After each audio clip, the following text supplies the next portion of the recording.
Welcome back. We hope that you enjoyed your first challenge and you came up with a really good handshake. Well, we want to shift and talk about the importance of spending time together.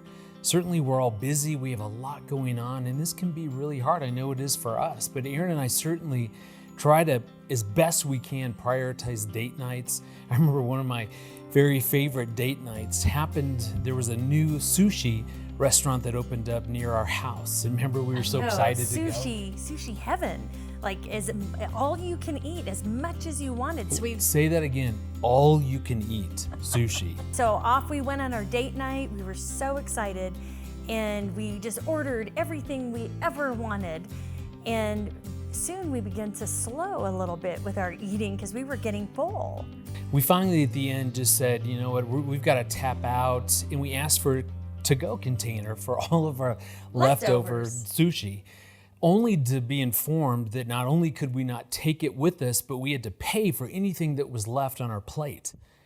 And that was so confusing. So we did what any good financial stewards would do. We just tried to eat and finish up whatever sushi was left. And we were just so full, and we still had sushi. So my wife did something that to this day, I still am so pleasantly surprised. I was so proud of her.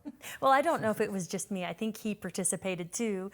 I began hiding, or we began hiding sushi behind the curtain. There was a little decorative vase that had beads in it, and we put one down there and covered it up. And I had some soup, and I was trying to dunk sushi we turned inside bowls that. over and put them there. And then we realized actually what we were doing, and we started cracking up, and we're like, we're gonna have to pay for the sushi. Yes, it was probably the most expensive meal we've ever had. In so many ways, life is exactly like this all-you-can-eat sushi, because the sushi just keeps coming at you and at you and at you. And now we're all busy raising kids and working and church activities and friends. And you think of all of the responsibilities, and it can be overwhelming. We feel like that overflowing sushi plate. And that's why it can be so hard then to carve out time to spend as a couple because of all these other responsibilities. But, you know, in many ways, in the same way we got to pick and choose what went on our sushi plate, you know, in life we get to choose. And we need to choose the things that matter the most. And again, Aaron and I, we get busyness. We have 4 children, we get all that. Both of us work. But at the same time, we need to make sure that we're prioritizing each other, making sure that we're spending time together. Well, let's turn to our couples and find out what they've learned about spending time together. So what do we enjoy doing together now? Besides sex. Don't do No. that. Don't. So earlier on in our marriage, I realized that we're actually quite different. We have different interests. TC enjoys swimming. I hate the water. I get attacked by all sorts of creatures at the beach. So it's terrible. So, you know, so we have to find something that we enjoy together. I've learned to love running with her. Not the run itself, but after the run when we go and eat. It's a wholesome activity that we get to do together, knowing that we're doing it with each other and that we can look forward to more of doing the similar things together. I like to travel with him. Oh, I like to watch a movie with him. an English movie. Yeah, an English movie, because we have a different taste in movies. I like cruising with in a car with him, because he drives like crazy.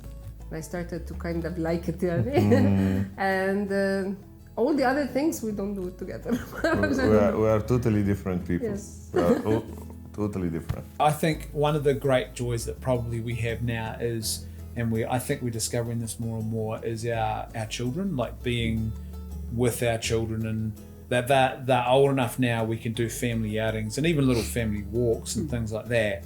And there's something in that, I think, that really unites us as a husband and wife too. I've really liked, in the last few years, we've had the opportunity to travel together a bit more. So I've tacked on a trip with Brendan, like he's travelled for work and I've met him somewhere, and just that discovering new places, and just having that time together. One time when we went in Sydney recently, we went on a tour of the harbour, and remember the host was just hilarious. She was so funny. coffee.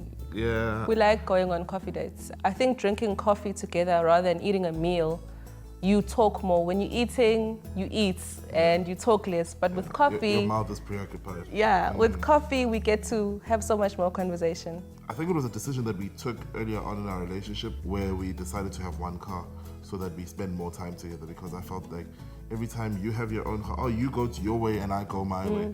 And we were forced to like I was forced to like what she likes and she was forced to like what I like, you know? And in that tagging along, we realized that, oh, by the way, what you like, I actually do like, and the other way around with you as well, where we'd go to a braai and you'd enjoy it. Our common interest is around the outdoor and food, so that's really something that we enjoy doing together.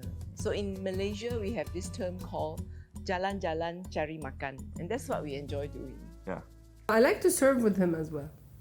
I like him in this, when I see him in his service, this is a good time. One thing that's been really important for our family is family dinner.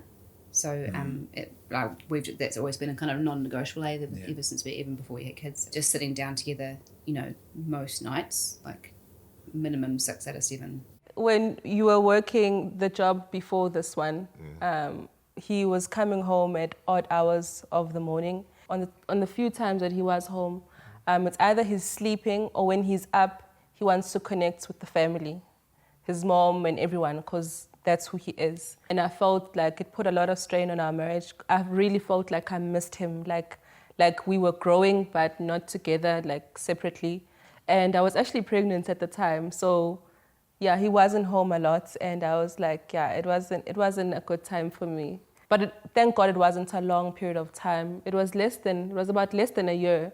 But we were able to kind of reconnect again. So I think, yeah, that time was really, really hard. Because of the fact that we had a child coming, it put strain on me emotionally to be able to provide for them. So I worked more. In a couple of months' time, you're bringing someone onto this earth and you've got no savings. You've got literally, so go work and make money. And she's like, I need you.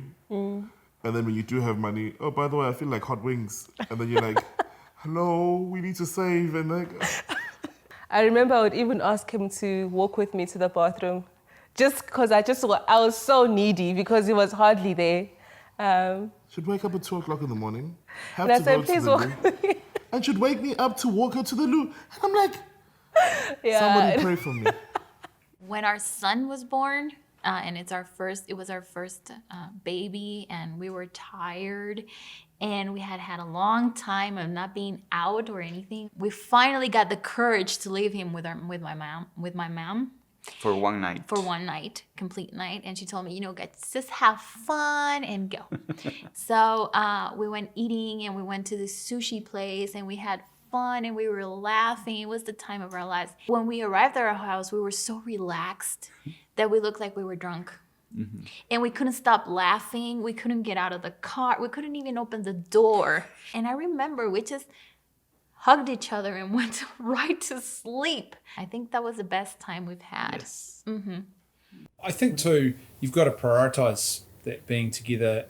It's easy when there's no children on the scene, but once children start arriving, and rightly so, they make their own demands of us, and that helps us to become better people, but it also means that they make demands of us. And so often marriage relationships suffer because people all of a sudden aren't as intentional about the spending time with the spouse. I think it's so important when you're a newlywed, going into marriage, it's so important to be friends, like become best friends, like try and find ways that you guys can grow your relationship to become best buddies.